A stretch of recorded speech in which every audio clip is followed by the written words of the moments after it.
I am a mom of 2 boys. The older one has Duchenne. He has single nucleotide duplication on exon 11. As my son Grant, who is 8 years old, has Duchenne muscular dystrophy. I have 2 boys that have Duchenne muscular dystrophy. Jacob is 7 and Hudson is 3. My son Darren, man, I can't even get through that. He's 3 years old and he was just diagnosed this year.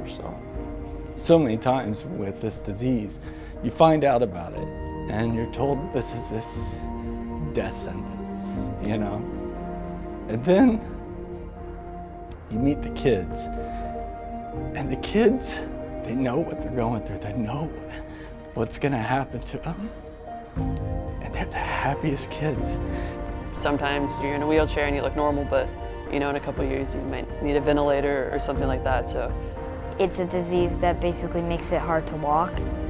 I can't really do any sports. I can't get out with kids, and I can only read books or it's homework and stuff. So even though I have Duchenne and it might not get better, but you need to always never give up and keep on going in life.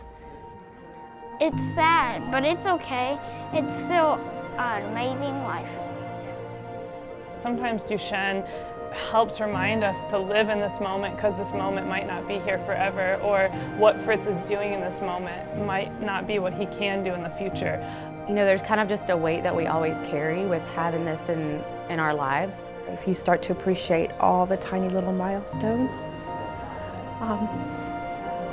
Every decision we make, every thing we want to do, every action we want to have, it's all impacted by it. It affects the entire family, not just the child with Duchenne. And so there's just a bunch of different things that everybody in our family, his siblings, everybody has to sacrifice in order to make life work. There are days when you will be okay with it and you'll be able to pick up and carry on, and things won't seem so bad. And there are days when it will feel absolutely overwhelmingly terrible. It's been a huge financial impact on the family. All of the resources that we would have had to spend on more things are now spent on making sure his needs are taken care of. For the past 3 years, after finding out my brother had Duchenne, I struggle a lot with mental health.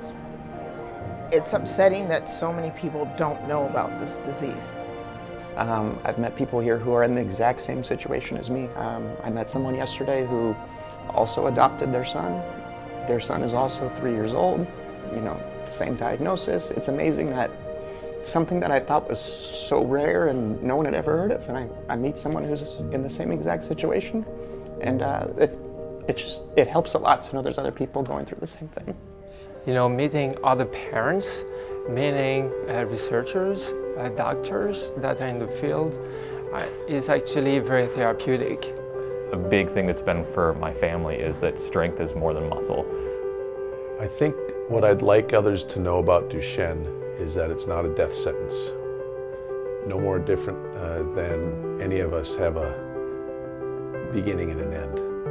And that you can still live with Duchenne and still be positive, have a purpose, and make impact on the planet. Life with Duchenne can be very difficult, and there are going to be challenges, there's no doubt about it. But those challenges are going to be there, whether we're joyful or sad. And I think that joy can be a choice, and not every day. But overall, I think if we choose to look for the beauty in life and the joy that we have with our families, that we can still live a very joyful life.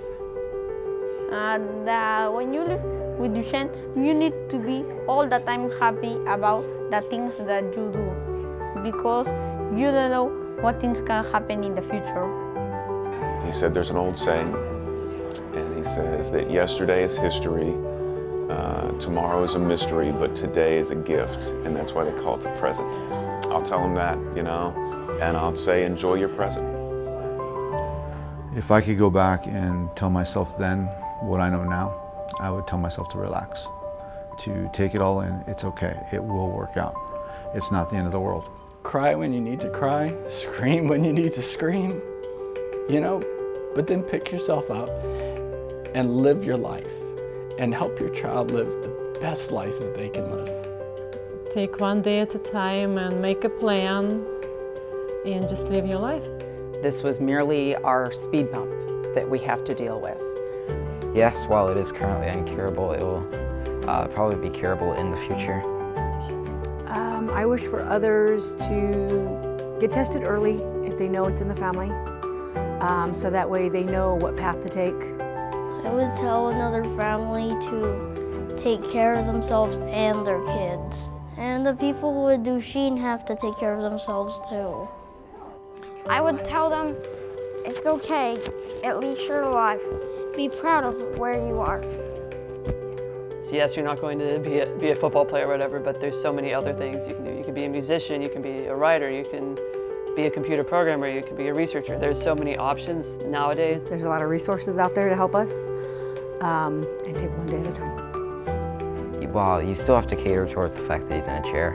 He's still a human being, and he's no different from any of us. The wheelchair doesn't define us. It's our personality that defines us. I think the most important thing for people to know is that what the child's going through, it's their illness or it's their disease, but it's not them as a person.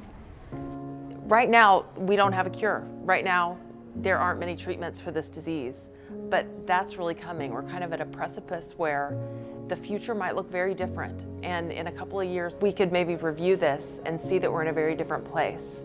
And instead of kind of taking a message and burying it, we're kind of taking a message and releasing it, helping each other and seeing where we're going to be in just a couple of years. What a cure for Duchenne would mean for our family is that we've accomplished our goal. Often dream of the day of saying, my son was cured, and I got to witness a cure for a very terrible disease. A cure, it would mean life.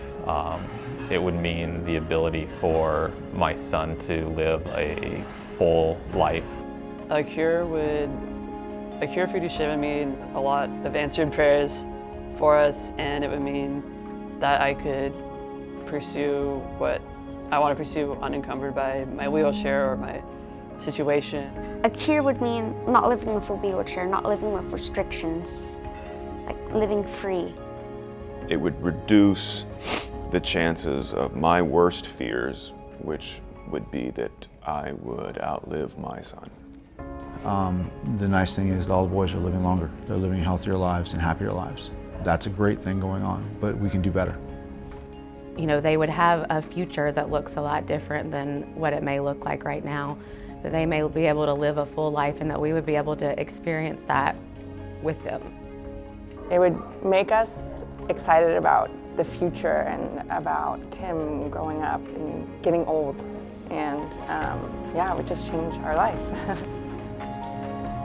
A lot. The cure for my family would be my son would be able to enjoy sports. He's never known how to ride a bike. It would mean more time with Braden and with Douglas now. It's not like 10, 20 years ago when there was virtually nothing. You know, the field is quickly evolving. There's a lot of hope, and that's very encouraging. If treatments and cures don't come to fruition, how am I going to do this? I pray for wisdom, I pray for strength to be able to handle what might come our way. But a cure would mean all that. You know, it would mean that so many of us parents didn't have to go to bed every night and worry. A cure for Duchenne would mean my family gets to exhale. It would mean I don't have to worry about my son passing at a young age. It would mean that I can have grandchildren. Sorry. It would mean being able to see my son and all of the other boys that we've come to know and love live the lives they were meant to live. I have a lot of hope. With a background in science, I have a lot of hope. But I know it's going to take more. I know it's going to take more.